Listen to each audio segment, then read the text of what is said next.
What's up everyone, welcome back to a brand new video. In today's video we are going to be reviewing the Veno Board Pro electric skateboard. We will divide this video up into categories to make it easier to understand each of the following. So we're going to start with speed. Speed is pretty simple, it's just how fast can this board go. So from our test, this board is actually quite speedy for the price point that it comes. Their website advertises that it can go 42 kilometers an hour, which we found to be absolutely true. We hit 42 kilometers an hour on a regular basis, which is equivalent to 26.1 miles an hour. So for a hub motor budget board, that's actually quite a good speed. Now, this speed is only going to be able to be hit when you're on flat ground. As soon as you go onto hills, the speed definitely decreases a lot to only 35 kilometers an hour or so. So it's only going to be really fast when you're on flat ground, and as soon as you hit hills, it slows down significantly. Of course, that's definitely expected at the price point that it comes, but the speed for the price is amazing for the Veno Board Pro. Next is hill climbing, which is how well does this thing climb hills.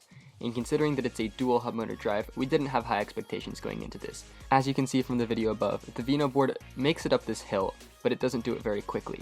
And I think that's the theme with a lot of these hub motor boards. They can make it up 20-25% hills, but they're not going to do it very fast. So if you're looking for a board to bomb up hills, it probably isn't the option. But if you're looking for just a budget board that you're mostly just going to be joyriding around, you don't need to go too fast, you need to make it up hills, but you don't need to be bombing up them, this is a great option. It has enough torque to make it up most hills. The most relevant example is this hill right here, which is 23 to 25% and has proved to be a little bit of a struggler for some of our other boards. The Veno board, however, climbs up this hill. It doesn't do it quickly, but it makes it up slowly but surely. So this thing will climb hills, just not very fast. I'd like to reinforce that point. The next category is range, and I think that this is really where the Veno board shines as a budget board. So from what we found and from our examination of the board, we think that this board has a 10S4P 25R battery, which is a pretty significant battery on a budget board like this that would have cost several $100s a couple years ago. The range on this thing is incredible. We were able to ride it for almost 50 kilometers without needing to charge it. This was using hilly terrain and going pretty quickly, so this thing will cruise for a long time. We were able to get a little bit more than what their website advertises, which is really impressive, and it's good to see that these companies are not over-speccing their boards. So I was extremely impressed with how much range this board has, and it's definitely the shining point to it. So I said 49 kilometers, so 25 miles is a good estimate as to how far you're going to be able to go on this board, which is extremely good. I think that has a lot to do with the fact that these hubs do not consume a lot of power, just because they simply can't handle that much current, which is bad for the current and power standpoint, but it's really good for the range because you're not going to be chewing through your battery very quickly. So at only $580 to get a board that goes 26 miles per hour and goes for 25 miles on one charge, that's simply incredible and is very good for a budget board like this. Now, specs are good and all, but the ride feel is what begins to differentiate boards between budget and premium boards. And so Veno really tried to make this a flexi deck, probably to absorb a lot of the vibrations from the thin urethane hubs. And while this thing does flex slightly due to the flexible battery enclosure, it doesn't flex nearly enough in my opinion. I think that they really tried to emphasize the flex on the deck while also adding that foamy grip tape to absorb the vibrations from these thin, cheap urethane hubs, but it really doesn't work that well.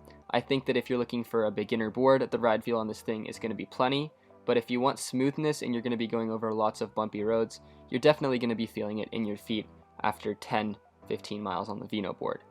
Definitely not the smoothest board just due to the fact that they're hubs, but it's not bad either. This being said, aside from the fact that it's not extremely smooth, it does feel really nice to carve on this board, which brings me into rideability.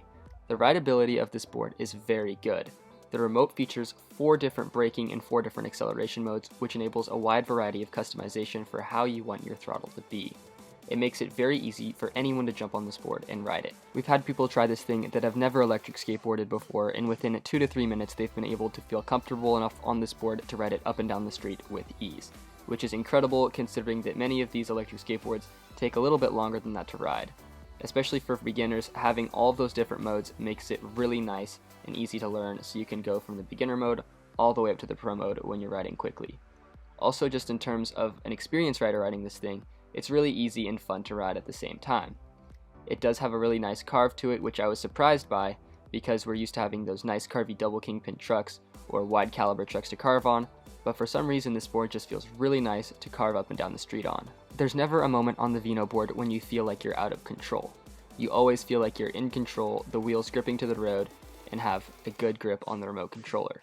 which I was very surprised by because usually it takes a little bit of a higher price point to get a board that you can feel so comfortable on. Now to us, with good rideability, there also come downsides. It's definitely a double-edged sword. Good rideability often means that the board isn't super powerful, and it's easy for the average consumer to just jump on right out of the box and ride. The downside to that is that if you're looking to thrill seek, ride this thing fast, punch it like crazy, this isn't going to be a good option for you because it's simply not made for that. If you're looking for just a thrill-seeking board, crazy torque, crazy power, that's definitely not going to be it. But if you're looking for a board that's easy to ride, you want to take it, just cruise around your neighborhood, it's absolutely perfect. Now, to kind of build off of that thrill-seeking point, we want to tap into the acceleration and see how good this thing is compared to another budget board. So the other budget board that we have, aside from the Veno now, is the Genesis Tomahawk. Now this board is a couple years old right now, but we figured that we'd test it because they were around the same price point when they were both released.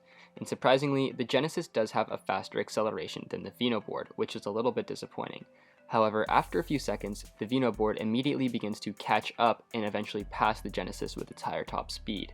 Now, this was definitely a bit confusing to me, as I expected the newer upgraded hub motors on the Veno board to be much more powerful than the Genesis. I think that this could have a little bit to do with the fact that we have two different riders with slightly different weights, but every time the Genesis and the Veno board accelerated at about the same and the Veno board would then catch up. I think that the definite reoccurring theme across this video has been that the Veno board does not have an extremely high amount of torque, but it does have a really good top speed and good range. Now, all of this isn't to say that the torque is necessarily bad. The torque on this thing is quite good, because the Genesis Tomahawk's torque is really good for a budget board as well.